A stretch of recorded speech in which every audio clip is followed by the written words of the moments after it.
મારી ઇન્દ્રપુરી ની દેવ બનાવી મારથી મોટા બ્રહ્માએ કીધેલું ત્યારે તને સંકટ પડે ને ત્યારે તું મને યાદ કરજે આવા સંકટ સમય તમને યાદ કરું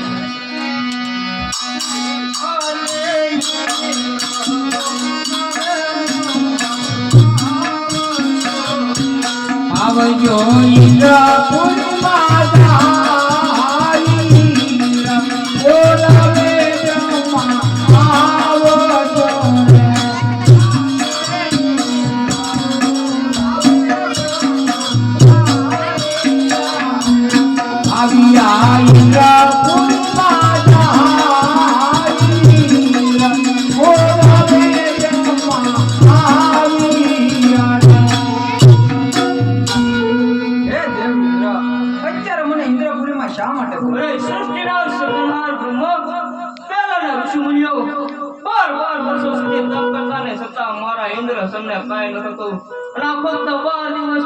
મારી ઇન્દ્રપુરી ડોલાવા લઈ જાઉં એ વિશે જાણતા હો તો કહો. નહીં દેવ ઇન્દ્ર નહીં.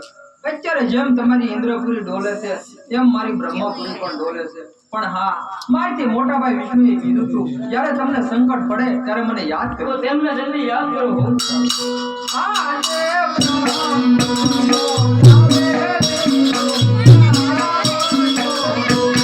આવજો ઇન્દ્રપુરી માતા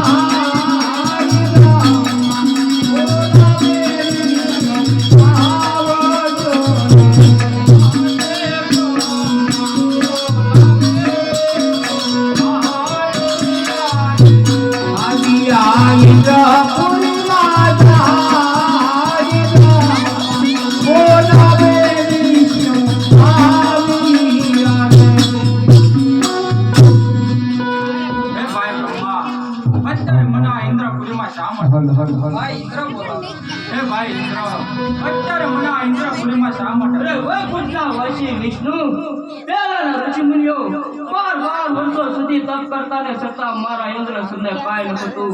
ફક્ત 12 દિવસમાં એને મારી ઇન્દ્રપુરી ડોલાવા લાગ્યો છે. વિશે જાણતા હો તો કહો. ના ભાઈ ઇન્દ્ર ના, તે વિશે હું કાંઈ નથી જાણતો. જેમ તમારું ઇન્દ્રસન ડોલે તેમ મારું વૈકુંઠ પણ ડોલી રહ્યું છે. પણ હા, મારે મોટા ભોળાનાથ તેણે મને કીધું કે જ્યારે તમારે સંકટ પડે ત્યારે મને યાદ કરો. તેમને જલ્દી યાદ કરો.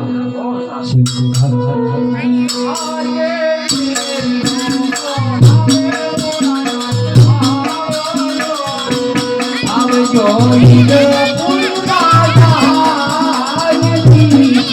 બોલાવે ભોળાનાથ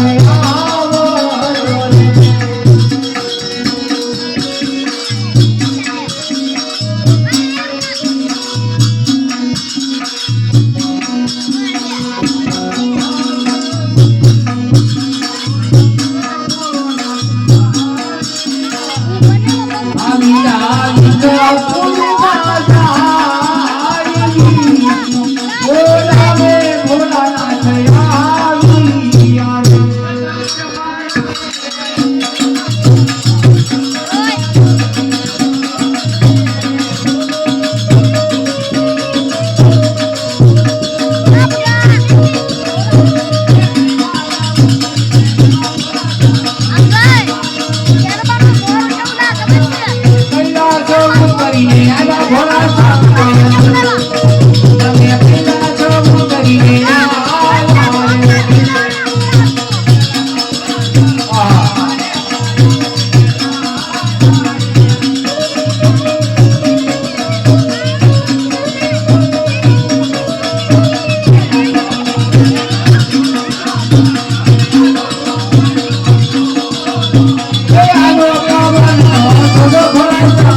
દેવ બ્રહ્મા અત્યારે મને ઇન્દ્રપુરીમાં બોલાવવાનું કઈ કારણ?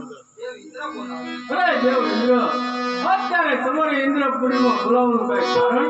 ભગવાન ભોળાનાથ, પહેલાના ઋષિમુનિઓ 12 વર્ષો સુધી તપ કરતા ને છતાં મારા ઇન્દ્રસુરને કાંઈ ન થતું. આ ફક્ત 12 દિવસમાં આવીને મારી ઇન્દ્રપુરી બોલાવવા લાગ્યો. ને તું મારી ઇન્દ્રપુરી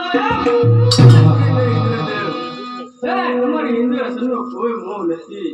એ તો એક મારો મહાન લાડીલો ભક્ત છે, માટે તમે તમારા સ્થાને બિરાજમાન થાવ. હું હમણાં એને સપના રૂપે દર્શન આપી અને કૈલાસ પાછો